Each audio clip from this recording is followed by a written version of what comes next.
శ్రీ వెంకటేశ్వర వైద్య విజ్ఞాన సంస్థ స్విమ్స్ నందు మంగళవారం శ్రీ పద్మావతి ఆడిటోరియం నందు ఆయుర్వేద శాస్త్ర పితామహుడు ధన్వంతరి జయంత వేడుకను ఘనంగా నిర్వహించినట్లుగా మెడికల్ సూపరింటెండెంట్ డాక్టర్ రామ్ తెలియజేశారు. ఈ కార్యక్రమానికి స్విమ్స్ సంచాలకులు మరియు ఉపకులపతి డాక్టర్ ఆర్వి కుమార్, పద్మావతి మహిళా వైద్య కళాశాల principal doctor Usha Kalavathi, doctor Vanajakshamma, doctor రవిశంకర్లు జ్యోతిని వెలిగించి కార్యక్రమాన్ని ప్రారంభించారు. అనంతరం ధన్వంతరి చిత్రపటానికి పుష్పాంజలి ఘటించి నివాళులర్పించారు.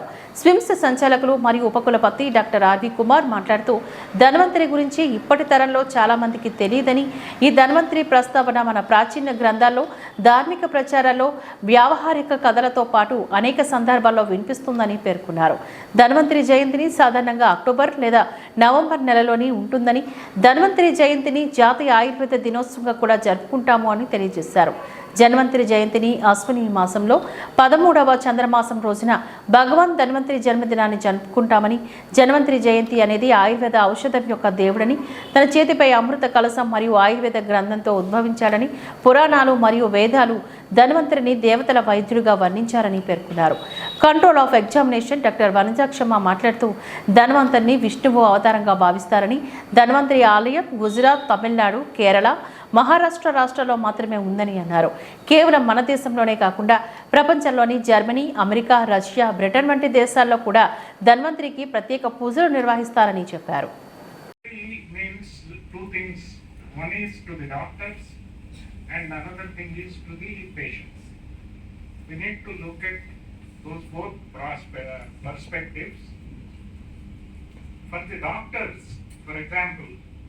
Now I have been practicing cardiac surgery for last 40 years. Every single day, when I start my day, or even when I start my first case, I always offer prayer to the God. Primum no say. If I cannot do good to the patient, oh God, at least see that I don't harm. Because in cardiac surgery, sometimes we take decisions in split second time, which may kill a patient or which may save a patient. How do I rationally decide which decision is right, which decision is wrong? So that's why we offer this prayer to something higher than us, that lead us onto the correct path. Let me make a correct decision, use a correct technique, so that if I can't improve the condition of the patient, at least it should not be worse than what we started. That the treatment should not be worse than the disease.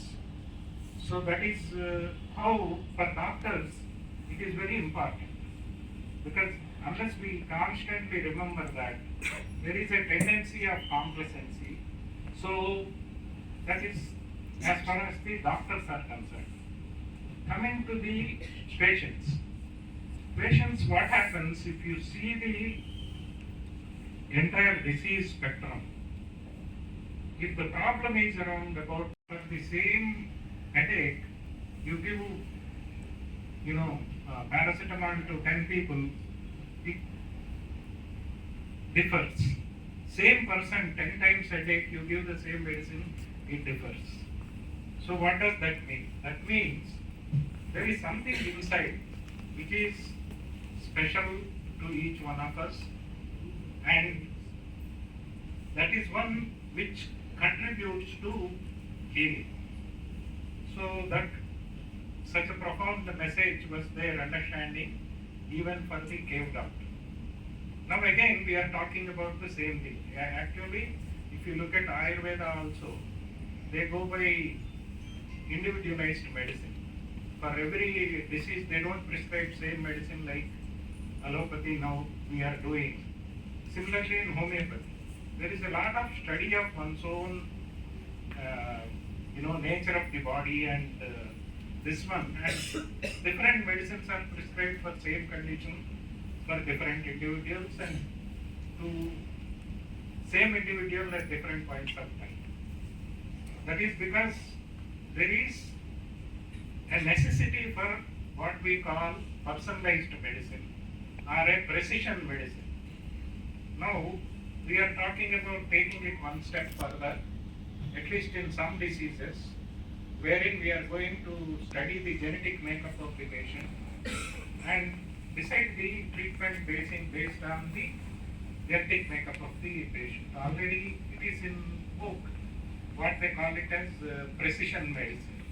So the cycle is now complete from the cave doctor to current day doctor, where this personalized element is something very important.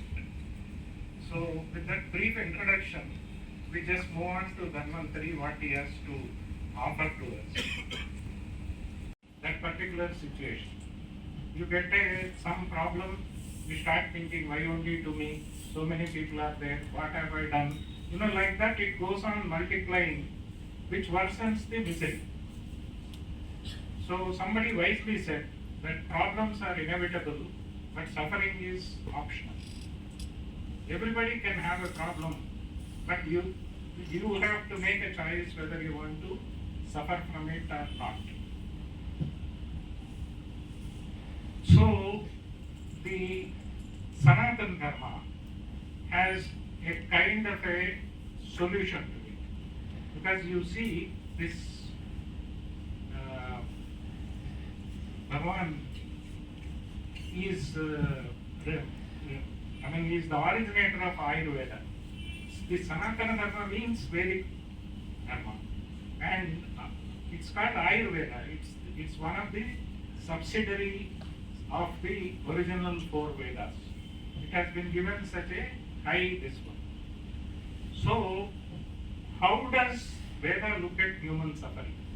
That is something very important, which all of you young minds should know, that we are not promoting Dhanvantari just out of, blind faith or anything. Before that also, I would like to tell you something very important. The concept of this God in Hinduism. Just I want to clarify this, because for Hindus, Ganga is a God. You go to a peepal tree, it is a God. You go to a snake, it is a God. Then come to your own body, eyes have a God, tongue has a God, which means that to the physical universe, there is something more than the physical, which runs the system. I have eyes. Just presence of eyes, I won't be able to see. There is something more to this. So inside me, which makes me see and interpret. Now, as doctors, you all know that you have optic nerves, some chemicals happening, some action potentials generating. We know up to that much. But how does that translate into the perception or consciousness? Nobody could figure out as yet. So, the rishis of Sanatana Dharma have named this principle beyond what we see as God. So each one of this. So everything is a God. That's why people say 30,000 crores of gods were in Sanatana Dharma. That is because we differentiate this. Everything has a physical component and has a spiritual component. When you say Ganga, we are not saying the water. There is